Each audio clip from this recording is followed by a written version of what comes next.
Assalamualaikum warahmatullahi wabarakatuh. Waalaikumsalam warahmatullahi wabarakatuh. Pagi ini kita akan ngobrol banyak dengan Ketua Umum Ikatan Keluarga Besar Alumni Untak Surabaya, Dr. Siswanto SOS MM. Wah, ini beliau sudah di hadapan saya. Alhamdulillah. Wajah ceria, dandanan menarik, sangat menawan. Terima kasih Pak Sekjen yang sangat luar biasa. Seputar beliau, jadi kayaknya menarik profilnya beliau. Jadi beliau adalah salah satu pengusaha sukses di Surabaya. Ada cerita menarik ya di balik itu ya. Kita perlu mengupasnya dan kita perlu tahu sebagai motivasi untuk kita bangkit dari keterpurukan. Siap. Atau buat kita yang ingin jadi startup ya. Betul sekali. Ketua IKBA periode 2019 sampai 2025. Beliau doktor, diambil doktor dari Fakultas Ekonomi Universitas Jenderal Sudirman 1945 Surabaya. Dulu sebelum jadi ketum IKBA, beliau adalah sekjen periode 2017 ya, sampai sebelumnya dengan ketua Pak Jamadi. Kemudian periode yang kedua IKBA beliau jadi ketua. Oke. Ada cerita menarik sebenarnya di Pak Sis ini ya. Jadi beliau punya perusahaan besar yang fokus di dunia IT ya. Kita kenal dengan Bismart, Indo Bismart. Selain itu beliau juga fokus di kuliner ya. Salah satu kuliner yang ada di Jalan Jemur Sari. Jadi bebek Jus Gandos atau Rusto Jus Gandos. Di sana ada spesial ya, ada spesial perform dan menu yang kemarin kita diajak ke sana mencicipi makanan itu. Oke, pasti langsung aja Mas. Ya, siap. Kok bisa sampai seperti ini? Ya. Oke, terima kasih saudara-saudara saya di mana aja berada, sama alumni dari Untak Surabaya, kampus kebanggaan kita bersama. Di sini perkenalkan, saya Siswanto, saya alumni dari Untak Surabaya, yaitu di Ekonomi, Fakultas Ekonomi. Saya dulu S3-nya di Doktor Ilmu Ekonomi, angkatan ke-211.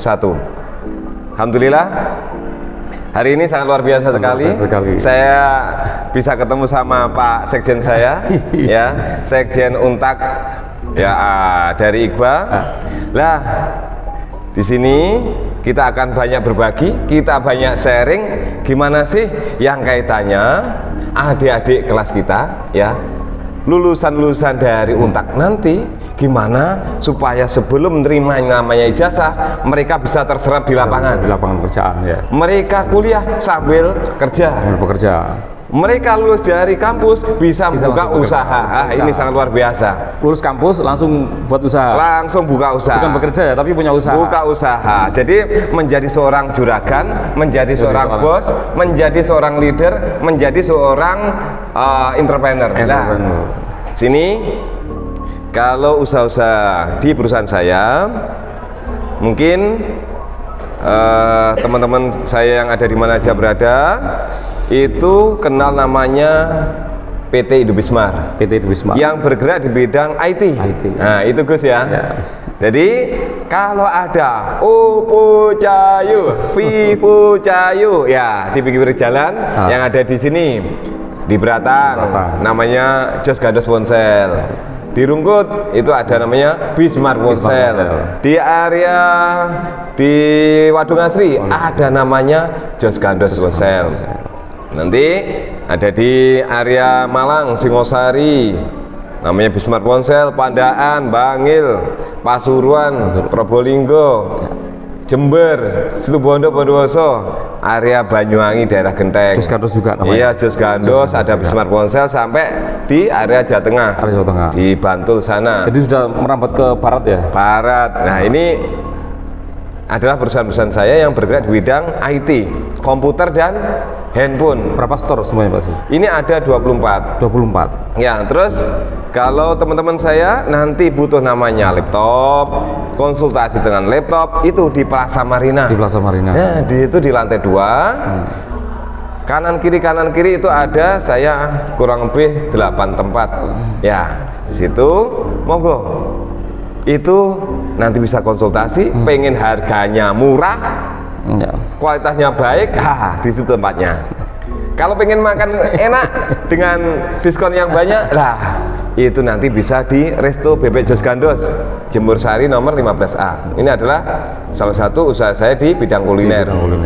Kalau pengen kita rekreasi, menghilangkan namanya penat dan lainnya, alhamdulillah kami punya perusahaan namanya Culuring Waterpark. Oh, Culuring Waterpark. Biasa Gelumban, lari Cilia. Untuk mandi di sana banyak permainannya juga, wahananya juga banyak. Namanya Culuring Waterpark. Culuring Waterpark. Ya. Kapasitasnya berapa? Kurang lebih bisa menampung 15.000 pengunjung. Jadi kalau hari Minggu berapa hektar itu, Pak Sis? Kurang lebih ada sekitar 4 hektaran. Wah, mantap. Ya, jadi panjenengan di sana ada flying fox, ada sepeda terbang, banyak sekali. Untuk liburan keluarga paling cocok di sana. Ya? Liburan keluarga paling cocok di sana, sambil makan-makan refreshing namanya Gus. Nah, itu sekelumit usaha-usaha saya yang di bidang di IT sama kuliner. Kalau AKL, akuntansi keuangan lembaga, saya punya PT DAS yang bergerak di bidang konsultan perpajakan. Jadi, adik-adik yang masih kuliah atau yang sudah lulus yang kaitan dengan akuntansi bisa sharing-sharing di perusahaan saya. Kaitannya gimana sih? Ngatur pajak, tentang pajak pasal 21, 22, 25, pajak pasal 4 ayat 2 dan lainnya. Ini adalah perusahaan saya yang bidang perpajakan. Jos Gandos ya. Ini kan kok Jos Gandos ya, kok gak nama yang lain ya. Mulai dari IT namanya Jos Gandos, kemudian Resto juga Jos Gandos. Iya. Kenapa harus Jos Gandos, bukan nama yang lain? Jadi gini, teman-teman saya, adik-adik saya yang ada di mana aja berada, itu bahasanya kalau kita membuat suatu nama brand, saya pelajari itu, kalau namanya itu terlalu sukar, otomatis otak ini untuk mengingat angel. Sulit ya? Sulit. Memori ini sulit. Ya, memori sulit. Paling gampang diingat Oppo. Iya, ya. Apalagi kalau sudah punya namanya tanggungan. Kalau belum punya tanggungan kadang lupa, apalagi punya tanggungan. Punya istri 1, punya anak 2, beban banyak. Ya. Lah kayak mohon maaf, saya punya saudara kenal dekat tuh namanya Mas Idris. Itu saya kasih nama yang agak rumit dikit ya. Dia saya tanya lupa. Lah, ini saya kasih nama Jos Gandos biar orang mengingat tuh mudah. Mengingat mudah ya. Dan kata-katanya tuh gampang. Ini kata-kata dari orang Jawa juga. Jos Gandos. Jos itu. Jadi kalau makan di sana rasanya gimana? Jos. Terus nikmatnya Gandos, Jos Gandos gitu. Apa Gandos itu apa? Gandos itu sesuatu kalau di orang Jawa. Itu ada kelopo, kelapa. Di dalam kelapa itu kan ada gandos. Iya. Atine itu kan enak sekali itu. Iya. Kalau saya waktu kecil itu makanannya ya itu, kalau pengen mangan yang makan di dalamnya kelapa itu ya ada. Gandosnya itu rasanya kan enak sekali ya. Pak Sis, kapan memulai bisnis IT ini? Terus ada cerita yang lika-liku, tentunya ada lika-liku ya, naik turun atau berjibaku istilahnya. Jadi awalnya saya itu masuk Surabaya.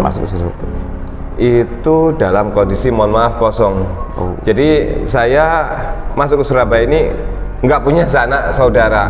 Mbak Yu ya nggak punya, kakak ya nggak punya, kakang nggak punya, emas ya nggak punya. Mengembara ini ceritanya. Mengembara ya. Saya dari desa, tepatnya dari Banyuwangi.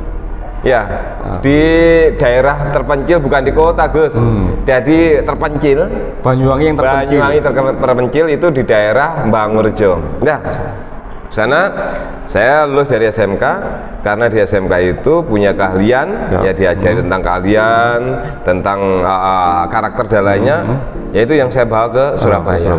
Saya mengembara ke Surabaya. Saya didik orang tua saya. Ibaratkan itu dibuang di hutan harus bisa makan. Lek gak iso mangan, yo rugi urip le. Makanya saya masuk ke Surabaya itu siap. Walaupun nggak ada namanya backupan uang, nggak ada namanya warisan dari orang tua, saya harus bisa makan. Nah itu. Alhamdulillah saya masuk Surabaya itu tahun 98. 98. Zamannya waktu itu krisis moneter. Krisis moneter ya. Ini Ya. rame-ramenya demo. Demo itu. Masyarakat bergejolak. Iya. Iya. Lah saya mau di desa itu kerja apa? Karena bapak saya, emak saya itu adalah buruh tani. Oh. Sana ya kalau saya nyangkul, saya sana di ladang dan lainnya, ya paling dapat itu. Iya. Nah makanya hidup sekali. Dipilihlah Surabaya. Hidup harus luar biasa. Hidup harus jos luar biasa. Makanya saya beranikan langsung mengembara ke Surabaya. Saya harus bisa bersaing. Gimana sih bisa menggenggam bumi? Nah, awalnya itu, setelah itu saya masuk ke Surabaya, diterima di suatu perusahaan karena kompetensi yang saya punya. Oke.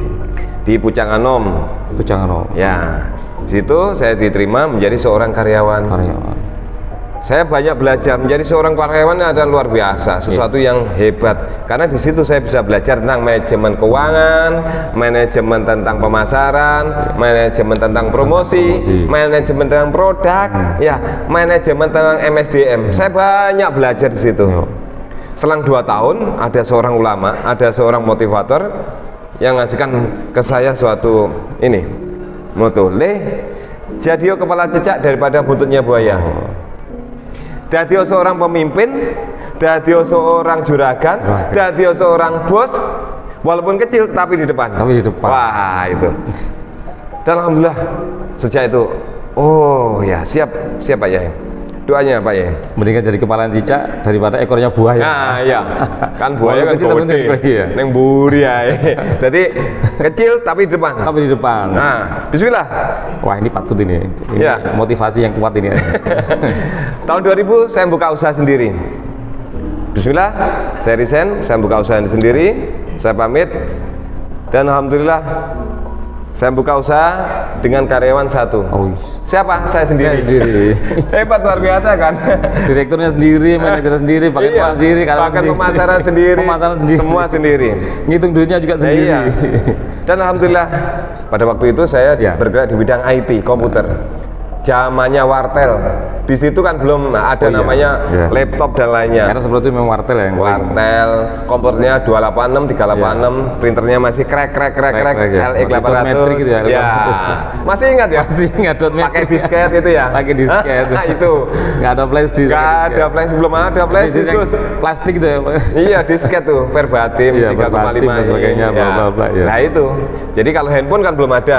Handphone pun ada waktu itu Siemens. Masih SMS ya, mas teknologi SMS. Iya SMS terus Nokia yang mungkin waktu itu Pager yang mana Pager ya. Ada masih. Ya itu masih zamannya. Masih jadul ya. Masih jadul. Tapi saya nggak jadul lah pada waktu itu. Ya, lah saya buka sendiri, jatuh bangun, berdarah-darah, ditipu orang sudah biasa. Jadi nangis sudah biasa. Pertama usaha ditipu orang. Ya Allah, ya inilah. Seperti apa ditipunya? Ditipunya itu ya. Sakitnya itu kok di sini ya. Sakitnya itu di sini. Ya Allah. Rasanya pada waktu itu. Masih ingat nggak wajahnya yang menipu? Oh masih. Sampai ingat, sekarang masih ingat itu. Atau jangan-jangan sekarang sudah masih tetap hubungan assalamualaikum atau bagaimana? Bagi saya itu saya kena tipu, saya jatuh bangun, hal yang biasa. Ya. Pada waktu itu memang mohon maaf pertama kali tipu rasanya kayak kiamat. Ganti duit, utangnya oke, ditipu sekali. Ditipu lagi. Ya, ternyata inilah pelajaran bagi saya. Dan insya Allah 100% pengusaha pasti namanya ditipu, pasti pernah ditipu lah. Di sini bagi saya bangkit, jatuh bangkit, bangkitlah saya. Alhamdulillah saya ditipu pada waktu itu lumayan banyak, 29 juta. 29 juta, itu tahun segitu banyak? Iya banyak, kalau sekarang berapa ratus juta itu ya? Iya, pada waktu itu kursnya masih 2.500. Iya. Itu komputer? Yang di komputer dulu. Berapa unit itu dulu? Ya, lumayan banyak, wartel. Ya, nah setelah itu saya bangkit. Alhamdulillah, ternyata Kalau kita bangkit, sesuatu luar biasa ada di depan kita. Ada di depan kita. Ternyata rezeki di depan kita. Luar biasa. Masih ada matahari yang terbit besok pagi. Ternyata masih harapan yang besar untuk besok. Untuk besok. Luar biasa. Saya bangkit. Alhamdulillah dengan bangkit itu saya bisa melunasi hutang saya. Yes. Ya. Karyawan saya bertambah 2, karyawan saya bertambah 10, karyawan saya bertambah 50. Kena tipu lagi, ya. Jatuh bangun lagi, ya. Tapi bagi saya ada suatu filosofi bahasanya. Tipuan ini titik tumpu itu menjadi lebih besar. Ya, lebih besar lagi, ya. Karena ya inilah namanya. Kalau pengen besar, memang ada namanya cobaan dan lainnya, ya. Semakin tinggi pohon itu, angin yang menerpa juga berdiri, semakin besar angin, ya. ya. Tapi sesuatu yang lumrah lah, biasa. Jatuh bangun sudah biasa, jatuh bangun sudah biasa, sampai jatuh itu bosan menghampiri saya nanti, ya. Jadi sudah biasa lah. Betul. Ya, dengan itu alhamdulillah perusahaan bisa bertambah, karyawan bisa bertambah, sehingga bisa memberikan kesejahteraan bagi seluruh karyawan, gitu ya. Jadi nggak ada namanya sukses itu dengan membalikkan telapak tangan. Sukses itu perlu namanya pengorbanan. Berdarah sudah biasa, jungkir balik biasa. Jadi dibuat enjoy aja, dibuat happy aja, karena masih ada matahari, yang terbit besok pagi. Besok masih ada matahari terbit, masih ada rezeki yang akan menghampiri kita. Itu Gus. Masih ada matahari yang kita songsong, bisa kita songsong besok. Betul sekali. Jadi ada, kalau teman-teman saya lagi nggak semangat, lagi ngedrop, lagi namanya itu hilang motivasinya, jangan takut. Banyak orang-orang yang sekiranya itu jatuh, bangkrut dan lain, dia bangkit. Kenapa? Masih ada harapan yang menanti kita besok pagi, bos, ya. Masih banyak cuan-cuan yang menanti kita. Semangat. Saat jenengan proses yang menuju ke atas, adakah yang pernah meremehkan sampean? Banyak. Yang meremehkan saya, yang menyindir saya dan lainnya. Karena mohon maaf, orang dilihat, "Iku kerja wae. Waktune turu kok kerja." Ya, saya jam 8 ya masih kerja keliling. Jam 9 malam saya masih keliling. Jam 10 saya masih di lapangan. Waktune turu, enak turu cek kerja. Isuk jam 4 saya sudah bangun, harus siap. Ini waktunya tidur enak, sudah siap dan lainnya. Bagi saya nggak apa-apa. Orang lain kerja 8 jam, saya siap 16 jam. Orang lain itu Sabtu Minggu santai, saya nggak ada Sabtu Minggu, bos. Ya, karena kerja dan kerja. Kalau kita pengen sesuatu yang luar biasa, kita harus fokus termasuk kerja. Nah itu. Jadi tidak hari tanpa kerja, ya? Semua harus bekerja terus? Harus kerja. Kalau dengan kerja, alhamdulillah, ya kita bisa berbagi. Kalau seandainya kita punya, alhamdulillah, setidaknya kita bisa berbagi banyak orang. Ya, uang itu kan bukan segalanya, tapi tanpa uang ya nggak bisa segala-galanya. Betul ya? Cuma dikerjakan dengan uang semuanya. Iya, ayo, mohon maaf. Misalkan panjenengan muslim mau umroh, nggak ada uang, nggak bisa berangkat. Dari mana, bos? Masa nggak ada pesawat?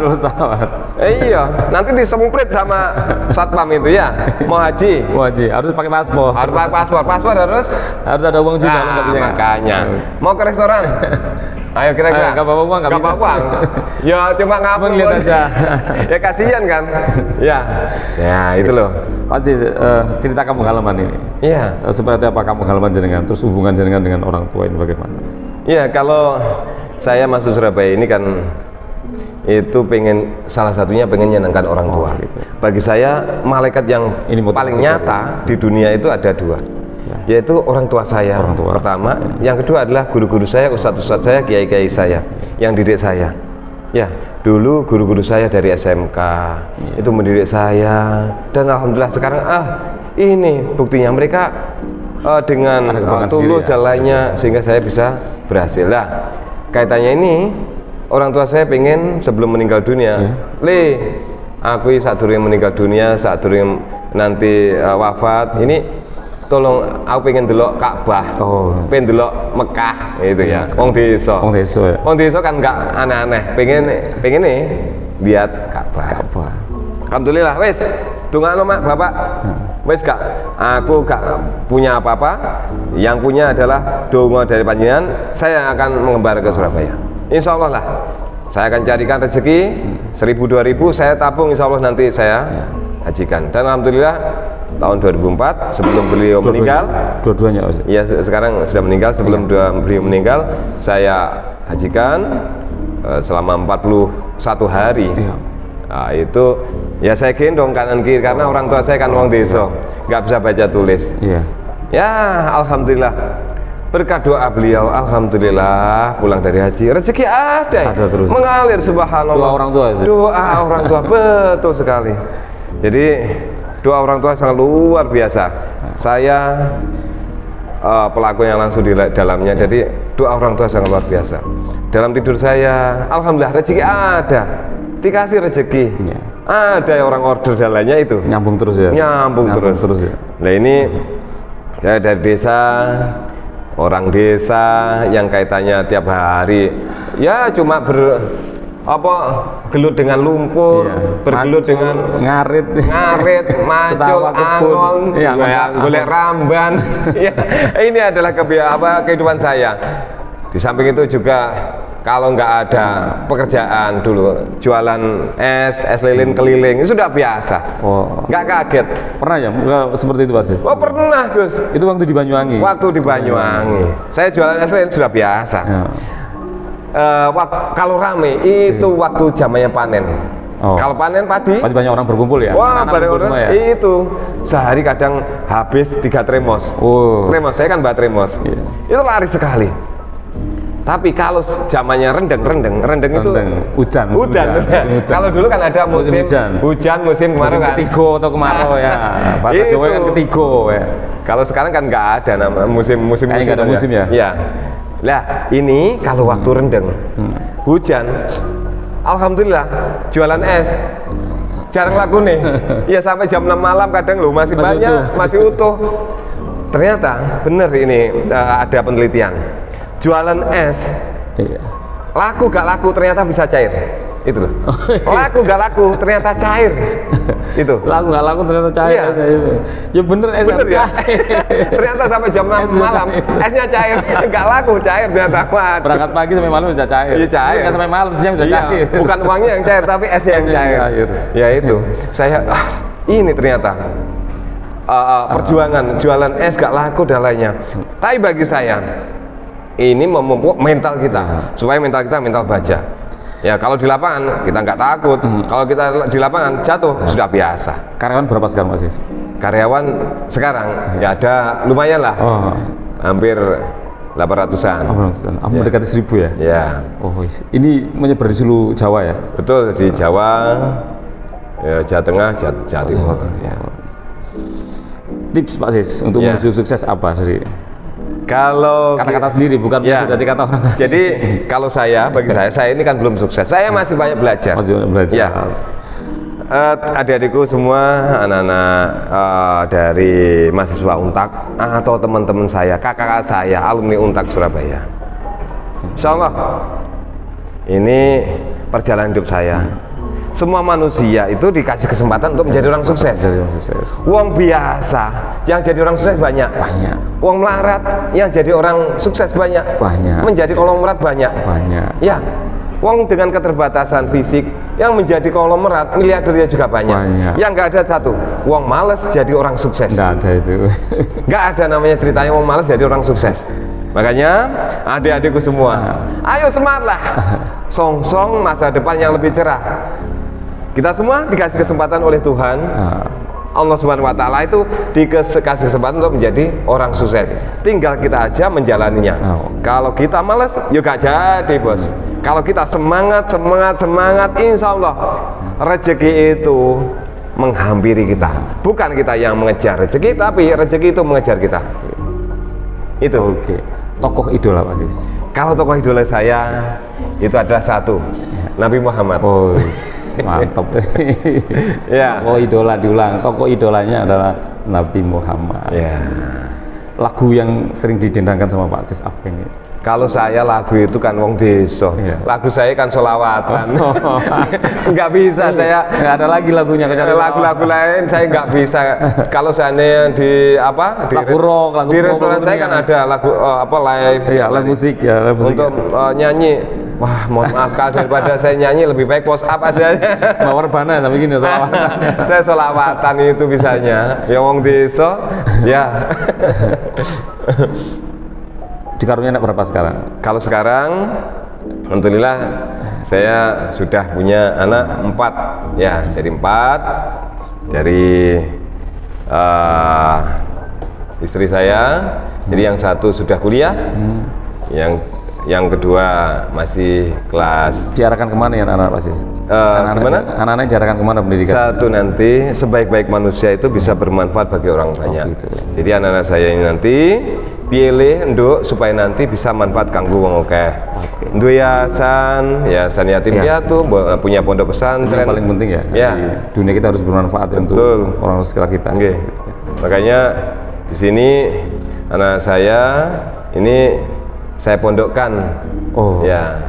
Ini yang ada yang mondok tahfidz. Jadi SMP saya pondokkan tahfidz. Udah jauh dari orang tua nggak apa-apa. Biar belajar. Orang tuanya dulu mengembara, anak juga ikut mengembara. Biar belajar prihatin. Belajar prihatin. Iya, di pondok belajar prihatin. Iya. Jadi nggak dimanja. Nggak dimanja. Kalau di Surabaya kan biasanya dimanja dan lainnya. Ya, ini belajar gimana sih hidup prihatin, hidup sederhana, tapi ilmu yang luar biasa. Ilmu yang luar biasa. Ya. Nanti lulus SMP hafal Al-Quran, kan suatu luar biasa. SMA bisa ngimami di masjid-masjid, ya, bisa membawa barokah bagi orang banyak. Nah ini, ya. Oke, Pak Aziz, kata penutup untuk pemirsa kita. Oke. Terima kasih untuk teman-teman saya yang ada di mana saja berada, kakak-kakak saya, guru-guru saya, adik-adik saya. Adik-adik saya calon-calon orang hebat, calon-calon juragan, calon-calon juragan, bos-bos ya. Ya, percaya bahwasanya kita bisa, orang lain bisa, kita pasti bisa.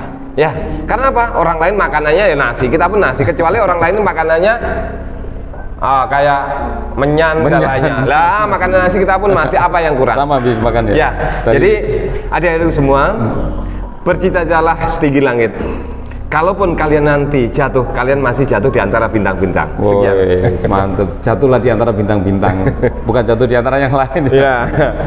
Oke, terima kasih banyak. Hari ini kita ngobrol banyak dengan Ketua Ikatan Keluarga Besar Alumni Untar Surabaya, Dr. Siswanto SOSMM. Alhamdulillah, beliau cerita banyak soal bagaimana menuju yang seperti saat ini. Jadi, ada motivasi kuat. Jadi jangan pernah meninggalkan orang tua. Dan orang tua ini beliau mengatakan seperti malaikat ya, doanya sangat kuat dan butuh untuk kita semua. Oke, terima kasih banyak. Matur suwun, jangan lupa subscribe acara kita di channel Ausi. Untuk segmen selanjutnya silakan ditunggu. Terima kasih banyak.